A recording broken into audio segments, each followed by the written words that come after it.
የቻይና ግስጋሴ አስገራሚነቱ ቀርቶ አስፈሪ የሆነ ነው። ግዙፍ የስልክ ካምፓኒዎቿ ሳይቀሩ ከዓለም ቀዳሚ የሆኑ የረቀቁ መኪኖችን ማምረቱን ቀጥለውበታል። የስልክ አምራቹ ሁዋዌም ፊቱን ወደ አውቶሞቲቭ ኢንዱስትሪ በማዞር ዓለምን ያነጋገረና ሁሉንም ያስደነቀ መኪናን አምርቷል። አይደለም ፍጥነቷ፣ ብርሃኗ እንኳን ከሰው ዓይን እንቅስቃሴ አንጻር የተሰናሰለ፣ ተሳፋሪ ሲተኛ የሚጠፋ ሲነቃ ደግሞ የሚበራ ብርሃን። በውስጡ 44 ስፒከሮች የተገጠሙላት የሁዋዌ መኪና እያንዳንዱ ስፒከር እንደየተሳፋሪው ምርጫ የሚያወጣው ድምፅ ይለያያል። አንዱ ተሳፋሪ ፊልም እያየ ሌላው ተሳፋሪ ሳይረበሽ ሙዚቃ መስማት ይችላል። በምቾቷና በቅንጦቷ ወደር የላትም የተባለችው ይህች መኪና ከኔጌቲቭ 6 እስከ ፖዘቲቭ 50 ዲግሪ ሴንቲግሬድ ማቀዝቀዝም ሆነ ማሞቅ የሚችል ፍሪጅ ተገጥሞላታል። ባጭሩ መኪናዋ እንደ እናት እቅፍ ሁሉን አሟልታ በምቾት እሹሩሩ የምትል ናት። The top-tier version of this car, the Huawei Maxtro S800, has an extended-range electric vehicle REEV powertrain that can go for up to 1,333 kilometers on a single tank and charge.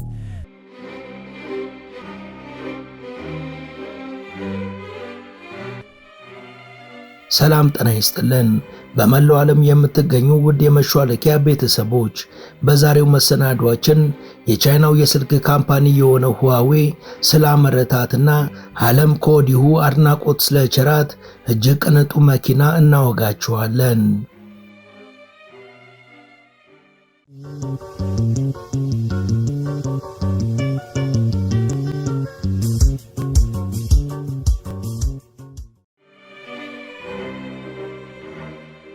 ቻይና ዓለምን ማስገረሟን ቀጥላለች።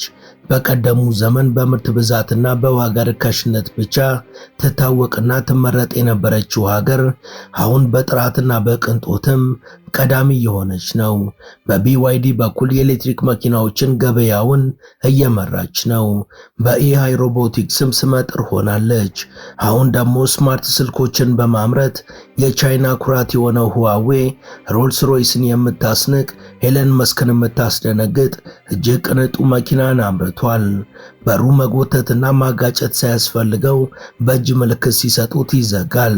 የጎን መስተዋቱን ሲፈልጉ ጥቁር ሲፈልጉ ደግሞ ውጪውን የሚያሳይ ማድረግ ያስችላል። 5 ሜትር የምትረዝም ጥንቅቅ ተደርጋ የተሰራች ቅንጡ መኪና ናት። ደግሞም በአንድ ጊዜ ቻርጅ 1300 ኪሎ ሜትር መጓዟ ሌላኛው አስደናቂ ነገር ነው። የመሸጫ ዋጋዋን በጥራት ከሚመስሏት በእጅጉ ያነሰ ነው። ይቺ አስደናቂ መኪና ሁዋዌ ሜትሮክስ S800 ስትሰኝ የአውቶሞቲቭ ኢንዱስትሪው ዘርፍም በአንድ ቃል ስለዚች አስደናቂ መኪና እየተነጋገረ ይገኛል።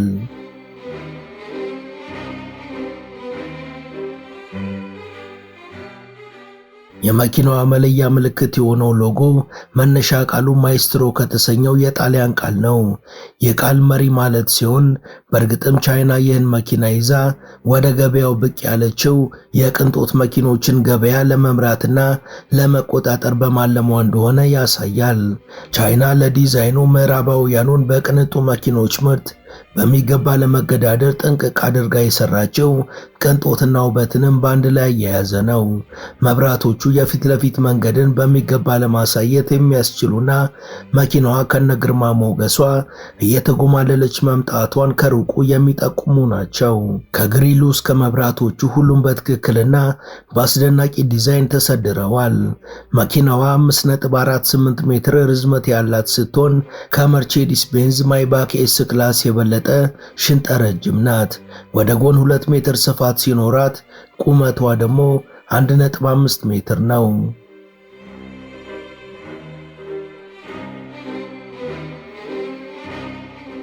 የመኪናዋ ጎማም 3333 ሚሜ ስፋት ስላለው በውስጧ የሚገኙ ተሳፋሪዎች አንዳች መንገጫገጭ ሳይሰማቸው ዮጋ እየሰሩም በተመስጦ መጓዝ ይችላሉ። ካሉበት ቦታ የተንቀሳቀሱ ሳይመስላቸውም ካሻቸው ይደርሳሉ። የበር መክፈቻዎቹ ሳይቀር በጥንቃቄ የተሰሩ ለአያያዝ ፍጹም ምቹ የሆኑና ከፍቶ ለሚገባው ሰው ኩራትና ኮንፊደንስን እንዲያላብሱ ተደርገው የተቀነበቡ ናቸው። የመኪናዋን በር ለመክፈት ሄዶ መጎተት ሳይጠብቅ በያዙት ቁልፍ ብቻ የሚከፈት በርን መርጠው መክፈት ይችላሉ። በሩ እስከ 77 ዲግሪ የሚከፈት በመሆኑ ተሳፋሪዎች በምቾት ወደ ውስጥ ለመግባት አይቸገሩም። በሮቹ በሚከፈቱበት ሰዓትም በጎንና በጎን በተገጠመላቸው የካሜራ ቴክኖሎጂ አማካኝነት የራዳር ቅኝት በማድረግ ከጎን ያሉ መሰናክሎችን አሊያም ቁሳቁሶች ጋር በማይጋጭ መልኩ የሚከፈትና በራሱ አቅም ግጭቶችን የሚቀንስ ነው። አስደናቂ ቴክኖሎጂን የታጠቀውን በር ለመዝጋትም አማራጮቹ ብዙ ናቸው። በተለመደው መልኩ በሩን ከውስጥ መጎተት አሊያም ከውጭ መግፋት ይቻላል። ይህ ብቻ ግን መኪናዋን ቅንጡና ዘመናዊ ባላሰኘ ነበር።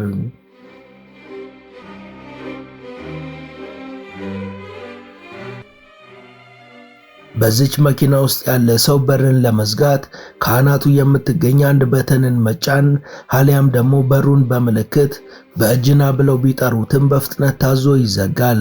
የመኪናው የኋለኛ ክፍል ላይ ደግሞ መብራቱ የመኪናዋን ሙሉ የኋላ ክፍል የሚሸፍን መስመር ላይ የተቀመጠ ሲሆን ለውበትና ከኋላ ላሉ ተሽከርካሪዎች አስፈላጊውን መረጃ ለመስጠት የሚያስችል ተደርጎ የተሰራ ነው። ማክስትሮ የሚለው የመኪናዋ ስምም ለእይታ በማይረብሽና ባልተንዛዛ መልኩ ከላይዋ ላይ ተጽፏል። ኤቢዲ ክሪስታል የሚሰኙት የመኪናዋ መብራቶች የመኪናዋን እንቅስቃሴ የሚከተሉ እጅግ ዘመናዊ የሚባሉትን የመብራት ቴክኖሎጂዎችንም የሚጠቀም ነው። በጥቅሉ መኪናዋ አላስፈላጊ መብለጭለጭ ወይም ዲዛይን ያልበዛባት ውበትና ግርማ ሞገስን የሚያውቅ ያውቃታል የሚያሰኝ በዝምታ የሚናገር ልዩ ዲዛይንን የተላበሰች የቻይና የአውቶሞቲቭ ጠበብቶች ሀገራቸውን በቅንጡ መኪኖች ከምዕራባውያን ጋር ጫማ እንድትለካካ የሰሯት እጅግ አስደናቂ መኪና ናት። ከኋላዋ የመኪና ጣራ ላይ የተገጠሙት 2 ካሜራዎችም የኋላ ስፖኪዮ ሆነው ያገለግላሉ።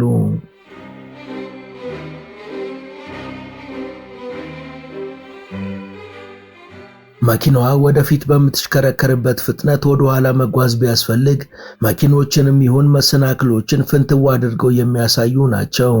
የመኪናዋ የኋላ ኪስ ደግሞ 2 ባለ 2 ኢንች ሻንጣዎችን መያዝ የሚችል ነው። ይህ ደግሞ ከመኪናዋ ግዝፈት አንጻር ትንሽ የሚባል ሲሆን አምራቾቹ ዋነኛ ትኩረታቸውን ያደረጉት ተሳፋሪዎች ዘና ብለው መጓዝ የሚችሉበትን ሰፊ መቀመጫ እንዲያገኙ ማድረግ ነው። የመኪናዋ አስደናቂነት በውጪ ዲዛይን ብቻ የሚያልቅ አይደለም። አንድ ሰው ወደ መኪናዋ ውስጥ ሲገባም የመኪና በመኪና ፋብሪካዎች ሳይሆን በቴክኖሎጂ ኩባንያዎች ዓለምን ለማስደመም የተሰራች ስለመሆኗ ቀድሞ መገንዘቡ የማይቀር ነው። በአይኑ የሚያየው ሁሉም ነገርም የወደፊቱን ቴክኖሎጂና ቅንጦትም የሚጠቁም ነው። የመኪናዋን ቅኝታችንን ከመኪናዋ ጋቢና ስንጀምር ዳሽቦርዱ ዘመናዊ ቴክኖሎጂን የታጠቀ ሲሆን 3 ትላልቅ ስክሪኖችን አካቷል። 12.3 ዲጂታል ዳሽቦርድ፣ 15.3 ኢንች ሴንተር ዲስፕሌይ እንዲሁም 16 ኢንች የተሳፋሪዎች መዝናኛ ስክሪን በመኪናዋ ጋቢና ይገኛሉ። ተሳፋሪዎች እጃቸውን ጣል አድርገው የሚያሳርፉበት ቦታ በራሱ የሚከፈትና በውስጡ እንደ ስልክና ሌሎች አነስተኛ ቁሳቁሶችን ማስቀመጥ የሚችል ነው።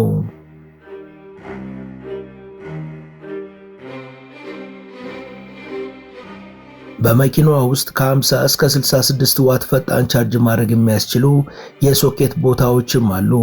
የመኪናዋ የፀሐይ መከላከያም ባለ 2 ተደራቢ ሲሆን ፀሐይን በአንድ ጊዜ ከፊት ለፊትም ከጎንም መከላከል የሚያስችል እንደ ብርሃኑ አቅጣጫም ወደፊትና ወደ ኋላ መስተካከል የሚችል ነው። የፊት ለፊቱን መከላከያም እስከሚፈልጉ ድረስ ዝቅ አድርገው ለእይታም በዛው የፀሐይ መከላከያው ላይ የተገጠመውን ብርሃንና ጨረር ቀንሶ የተስተካከለ እይታ የሚሰጠውን መስታወቱን መጠቀም ያስችላል። የመኪናዋ የፊት መስታወትም ትሪፕል ሲልቨር ኮቲንግ የተሰኘ ቴክኖሎጂን የሚጠቀም ሲሆን 99 በመቶ አደገኛ ጨረሮችን መመከት የሚችል ነው። ጭጋግና መሰል እይታን የሚጋርዱ ክስተቶች ሲፈጠሩም በራሱ ጊዜ በመለየት መፍትሄ የሚሰጥና ሹፌሩ በየትኛውም የአየር ንብረት ውስጥ ሆኖ ኩልል ባለ እይታ ማሽከርከር እንዲችል ተደርጎ መሰራቱን አምራቾቹ በኩራት ይናገራሉ። የተሳፋሪና የሹፌር መቀመጫ ወንበሮችም በእጅ የተሰሩና ከፍተኛ ጥራት ባለው ቆዳ የተለበጡ ምቾትን ከግርማ ሞገስ ጋር ያጣመሩ ናቸው። ሲጠበቅ የነበረው ብዙዎቻችሁ የጠየቃችሁት አዲሱ ሳይት ከ33% ቅናሽ ጋር ይዘንሎት መጥተናል። ቤተ መንግስት አቅራቢያ ባረፈው የብዙሃን ትዝታ የያዘው አዋሬ ሳይታችን በካሬ ከ69000 ብር ጀምሮ ከባለ 1 እስከ ባለ 3 መኝታ ቤቶችን ከዝቅተኛ ወለል አማራጭ ጋር ይዘንሎት ቀርበናል። በተጨማሪም የዲፕሎማቶች መቀመጫ በሆነችው ሳር ቤት ከቫቲካን ኤምባሲ ወረድ ብሎ ከ5,300,000 ብር ጀምሮ ይዘንሎት መጥተናል። ታዲያ እርሶስ ምን ይጠብቃሉ? ውብና ዘመናዊ በሆነው ህንጻችን ላይ በኢትዮጵያ ብር ካለምንም አይነት የገንዘብ ጭማሪ እንዲሁም ከወለድ ነፃ አገልግሎት ጋር አቅርበንሎታል። ለበለጠ መረጃ ከታች ባለው ስልክ ይደውሉ። መንገጫገጭ አሊያም ምቹ ያልሆነ መንገድ ሲኖር ወንበሮቹ እንደ ሁኔታው ቅርጻቸውንና አቀማመጣቸውን እየቀየሩ የተሳፋሪዎች ምቾት እንዳይጓደል ያደርጋሉ። መኪናዋን በሚገባ ለመዘወርና እንደፈለጉት ለማስተካከል የሚያስችል ስማርት ስልክም በውስጧ ይገኛል። የስማርት ስልክ ወንበሮቹን፣ መብራቶቹን፣ ፕሮጀክተሮቹን እንዲሁም ሌሎች የመኪናው ቴክኖሎጂዎችን ሰው እንደ ፍላጎታቸው መቀያየርና ማስተካከል እንዲችል የሚያስችሉ ናቸው። ሰዎች በዚህ ቅንጡ መኪናቸው ሲንሸራሸሩ በኃላፊ አግዳሚው መታየት ካልፈለጉ ደግሞ እጃቸውን ከኋላ ወደፊት በመስታወቱ ላይ በማንቀሳቀስ ብቻ መስታወቱ እንዲሸፈን ማድረግና ማንም ሰው ወደ ውስጥ እንዳያይ ማድረግ ይችላሉ። 99 በመቶ ከውጪ ወደ ውስጥ ምንም ነገር ማየት እንዳይቻል ያደርጋሉ። በእጃችን ከፊት ወደ ኋላ መጋረጃን እንደመክፈት ሲያንቀሳቅሱ ደግሞ ድቅድቅ ጨለማን የፈጠረው መስታወት ዳግም ጥርት ያለ እይታን ይፈጥራል። ከጀርባ ያሉ ተሳፋሪዎችም በወንበሮቻቸው ስር በርካታ ቴክኖሎጂዎችን ያገኛሉ። ለምሳሌ ሰዎች በትራንስፖርት ላይ ያሉ የስልክ ጥሪን መመለስ ቢፈልጉ መኪና ውስጥ የተከፈተ ሙዚቃ ካለ ሹፌሩን ቀንሱልኝ ለማለት ይገደዳሉ። በዚህ መኪና ግን ይሄ ነገር የለም። ተሳፋሪዎች በስራቸው ከሚገኙ 3 ቁልፎች መካከል አንደኛው በመኪናው ውስጥ ያሉ ማንኛውንም ድምጾች ጸጥ ማድረግ የሚያስችል ስለሆነ ተሳፋሪዎች በቀላሉ ድምጹን ጸጥ አድርገው ስልካቸውን ማውራት ይችላሉ።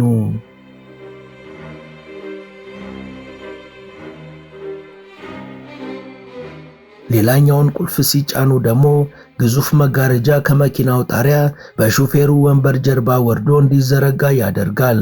ከሹፌሩ ጋር መተያየት ካልፈለጉም በዚህ መልኩ ጉዞአቸውን ያከናውናሉ። ከወንበራቸው ስር የሚገኘው ሌላው ቴክኖሎጂ ደግሞ ቀዝቃዛና ሞቃት መጠጦችን ጎን ለጎን መያዝ የሚችል ማስቀመጫ ነው። እነዚህ ማስቀመጫዎች ሰዎች እንዳየሩ ጸባይና እንደነሱ ምርጫ ቀዝቅዘው አሊያም ሞቅ አድርገው መጠቀም እንዲችሉም እድል የሚፈጥርላቸው ነው። መጠጣቸውንም እንዳው ከነጠርሙሱ አንስተው ሳይሆን በሌላኛው የወንበሩ ስር የሚገኙትን 2 የሻምፓኝ ማራኪ ብርጭቆዎችን በመጠቀም ያጣጥማሉ። ከወንበሩ ጠርዝ የሚገኘውና የሚዘረጋው የአልሙኒየም ጠረጴዛም ሰዎች ከመኪናቸው ሳይወርዱ ቅንጡ ላውንጅ ውስጥ ያሉ ያህል በተዝናኖት መመገብና የሚሹትን መጎንጨት እንዲችሉ የሚያደርግ ነው። ከበሉ ከጠጡ በኋላ ደግሞ 145 ዲግሪ መለጠጥ የሚችሉት ወንበሮች ከእግር እስከ ጭንቅላት ተደግፈው ባለኮከብ ሆቴል ማረፊያ ውስጥ ያሉ እስኪመስሉት ድረስ ረፍት ማድረግ አሊያም ደግሞ ማንቀላፋት ይቻላል። ደግሞም ወንበሮቹ ማሳጅ ማድረግ የሚያስችል ቴክኖሎጂም የተገጠመላቸው ናቸው።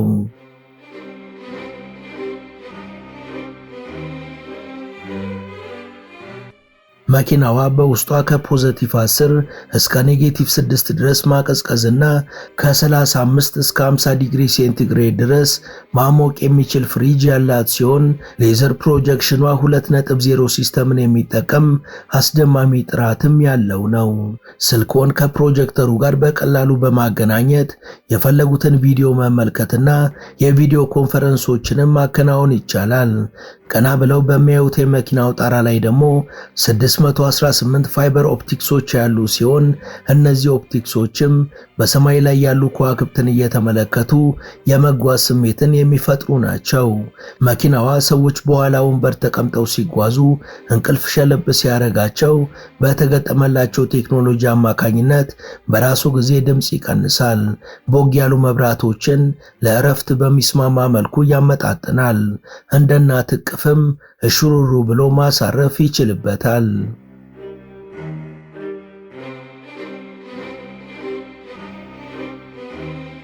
ሰዎች ከእንቅልፋቸው ሲነቁ መኪናው ለራሳቸው እረፍት ብሎ ድቅድቅ ጨለማን የፈጠረላቸው ቢሆንም ከነቁ በኋላ የሚነኩት የትኛውን ቦታ ብርሃን በመስጠት ለመንቃትና የፈለጉትን ለማከናወን እገዛ ያደርግላቸዋል።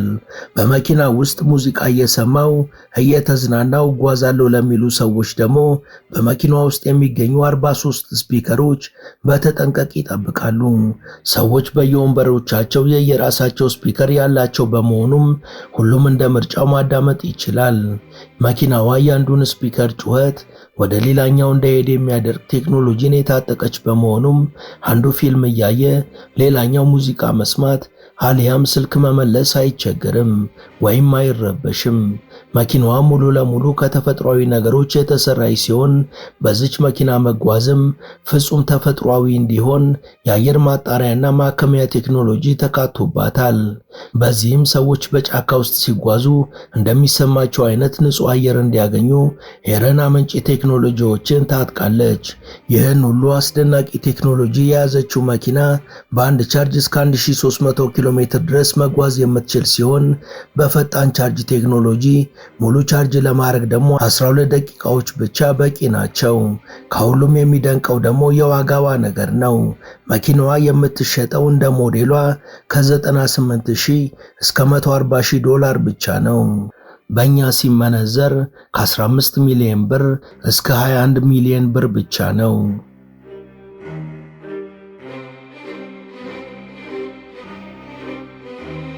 ወደ ቻናላችን ቤተሰቦች ለዛሬ ያዘጋጀንላችሁ ይህን ይመስል ነበር።